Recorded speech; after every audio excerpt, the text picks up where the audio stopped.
저는 서울 용산에서 라탄 공방 스튜디오 그루를 운영하고 있는 김수연입니다. 공방을 운영한 지는 한 3년 반 정도 됐고요. 국제공예가협회 부협회장으로 같이 역임을 하고 있습니다. 날대라고 해서 기둥이 돼서 올라가는 줄이랑 사리대라고 해서 엮는 줄이 있는데, 날대는 한 70cm 정도로 해서 15줄 정도 사용을 했어요.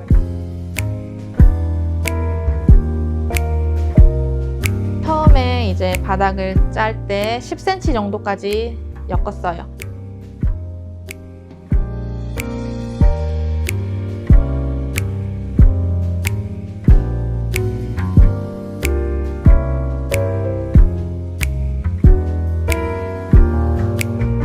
꺾어서 몸통이 돼서 올라갔어요. 4에서 한 5cm 정도 올라가시면 돼요.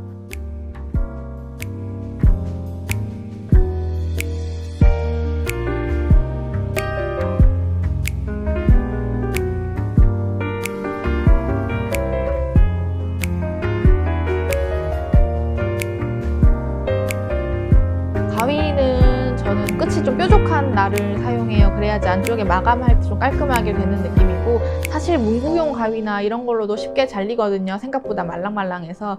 대신에 뭔가를 자를 때는 밖으로 나오거나 안으로 들어가거나 하면서, 그러면 한쪽 면이 되게 거칠거칠해지겠죠. 그래서 줄 연결하거나 마무리할 때 자를 때는 항상 기둥에 걸려 있게 양쪽으로 깔끔하게 잘라주시는 게 좋아요. 그 다음 2줄로 되어 있을 거예요. 그 옆에 한 줄을 더 심어줘서 3줄을 만들어주는 거예요. 좀 풍성한 마무리로 예쁘게 하려고 심어주는 장식적인 역할이고요. 그 다음 기둥 한 칸씩 건너서 꽂아주면서 이렇게 꽃잎처럼 디자인을 해서 만드는 거예요.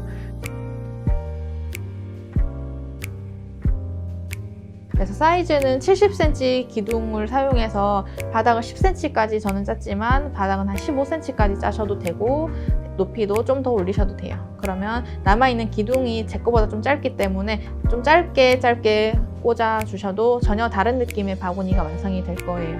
라탄은 만드는 사람마다 이렇게 손 힘이 다 달라서, 각도도 저는 이런 각도로 나왔지만 어떤 분들은 좀 더 반듯하게 서는 각도로 만들어질 수도 있고, 조금 더 벌어져서 접시처럼 만들어지는 경우도 있어요. 그래서 만드는 사람마다 사이즈는 다 자유롭게 나올 거예요.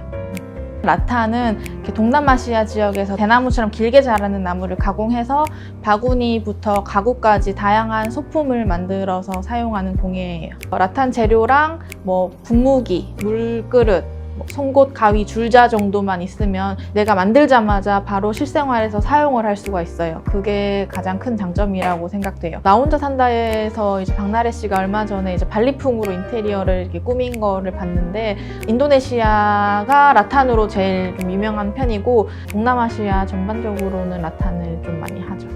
국제공예가협회는 수공예들을 소개하고 공예를 조금 더 이제 알리고자 하면서 교육을 진행하고 있고요. 작년에 K&메이드 페어의 크리스마스 시즌에 참가를 했었고, 9월 달에 중국에 있는 웨이아이에서 아트 페어를 진행을 했어요. 나 혼자 산다의 경수진 님이 라탄 공예를 하셔가지고 더 많은 분들이 최근에 만드시러 오시는 것 같은데, 내추럴 무드 인테리어가 좀 유행이기도 하면서 자연주의적 감성 소품 만들기가 좀 유행이지 않나 싶어요. 물에 적셔서 부드럽게 유연하게 한 다음에 작업을 하는데, 뜨거운 물을 사실 쓰진 않아도 돼요. 미지근한 미온수 정도로 작업을 하시면 돼요. 열에 약하기 때문에 너무 뜨거운 물에 하면 라탄이 오히려 너무 물렁물렁해지는 경우가 있어요. 완성 후에 반드시 잘 말려주셔야 되는 이유가 뭐냐면, 라탄의 단면이 잘린 걸 보면 스펀지처럼 구멍이 뚫려 있어요. 그래서 습기를 쫙 흡수하는 성질이 있어요. 보관하실 때는 바람이 잘 통하고 적당히 그늘진 곳에서 사용하시기를 추천드립니다. 그리고 집에서도 충분히 만들어 보실 수 있고, 요즘은 유튜브에도 만들기 영상이 많이 올라와 있어요. 대신에 직접 봐주시는 분이 없다 보니까 좀 틀린 방법을 하시는 분들도 가끔 있어요. 좀 더 보완하고 싶으시면 가까운 공방에 방문하셔가지고